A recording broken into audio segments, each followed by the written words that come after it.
चले अम्मी, छोड़ें कॉफी और निकले फौरन यहाँ से, चलें।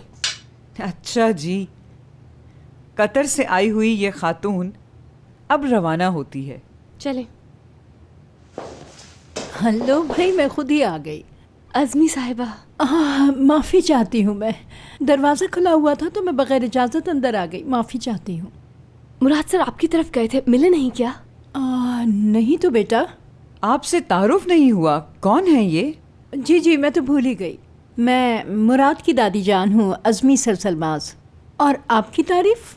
जी मैं हयात। और ये हमारी कंपनी की रेप्यूटेड क्लाइंट है एमिने मैम। अच्छा, बहुत खुशी हुई आपसे मिलके। मुझे भी बहुत खुशी हुई मिलकर। चलें, अब आपको देर भी तो हो रही है ना? अरे ऐसी क्या जल्दी है हयात तुम्हें? यानी जरा 2 मिनट रुको, इतनी मसरूफ खातून अज़मी साहिबा आई हैं, इनसे बैठ के 2 मिनट बातें तो करने दो। अरे क्या मसरूफ है, कुछ देर बैठ जाते हैं, आइए ना। जी क्यों नहीं।